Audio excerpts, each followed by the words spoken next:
دھوکے کا خط۔ بہت پہلے کی بات ہے، ایک بادشاہ تھے خلیفہ عبد الملک۔ ان کے زمانے میں ایک عالم تھے بہت بڑے، اور ان کا نام تھا امام شابی رحمۃ اللہ علیہ۔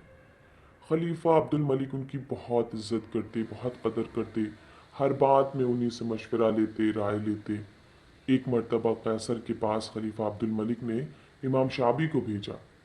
جب امام شابی پہنچے تو قیصر نے ان کو دیکھ کر کے حیران ہوا، اور پھر ان سے بہت سارے کوشچنز کیے، لیکن امام شابی نے اتنے اچھے ان کو آنسر کیے کہ وہ حیران رہ گیا کہ یہ شخص اتنا عقل مند ہے۔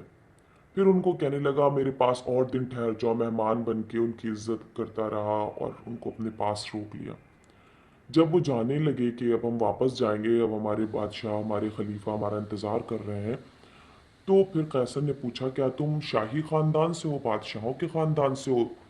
تو انہوں نے کہا نہیں، میں تو بالکل ایک عام آدمی ہوں، میرا تو شاہی خاندان سے کوئی دور دور تک تعلق نہیں۔ یہ سن کر وہ بہت حیران ہوا کہ اتنا انسان عقل مند ہے۔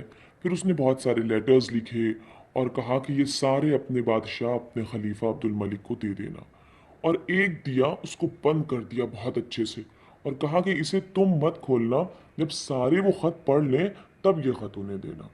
امام شابی تو بھائی ایماندار انسان تھے کہ جب کسی نے منع کر دی کہ نہ چھونا تو انہوں نے اس کو چھوا ہی نہیں۔ جب وہ آئے خلیفہ کے پاس تو پوچھا کیسا رہا قیصر کے پاس تمہارا؟ تو امام شابی نے کہا بہت اچھا لگا، وہ بہت اچھے انسان ہیں، انہوں نے بہت اچھے سے ہمارا استقبال کیا اور بہت اچھے سے مہمان بنایا، ہماری بہت عزت کری، اور وہ ہمیں اپنے پاس روکنا چاہتے تھے لیکن میں آ گیا۔ جب میں آنے لگا تو انہوں نے مجھے آپ کے لیے کچھ خط بھیجے ہیں۔ جب خلیفہ عبد الملک نے سارے خط پڑھ لیے تو کہنے لگا کہ چلو اچھا ہے، انہیں بھی بات سمجھ میں آ گئی۔ لیکن جب سارے خط پڑھ چکے امام شابی واپس آنے لگے تو پھر انہیں یاد آیا کہ اس نے ایک خط بند کر کے دیا تھا اور کہا تھا یہ سب سے لاسٹ میں دینا اور اس کو چھونا نہیں، کھولنا نہیں۔ تو امام شابی نے وہ اٹھایا، وہ پیکڈ تھا انولپ، وہ اٹھا کر کے خلیفہ عبد الملک کو دے دیا۔ تو جب خلیفہ نے وہ لفافہ پھاڑا اور اس کو پڑھا تو کہنے لگے امام شابی سے کہ تم جانتے ہو اس لیٹر میں، اس خط میں کیا لکھا ہے؟ انہوں نے کہا نہیں، کیونکہ انہوں نے مجھے کھولنے کو منع کیا تھا۔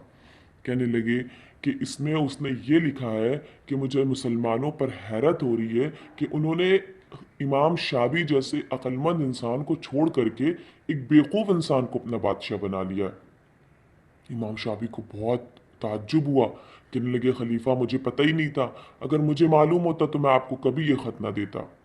تو خلیفہ نے کہا تم پریشان نہ ہو، کیا تم جانتے نہیں کہ یہ خط لکھنے کا اس کا مقصد کیا تھا؟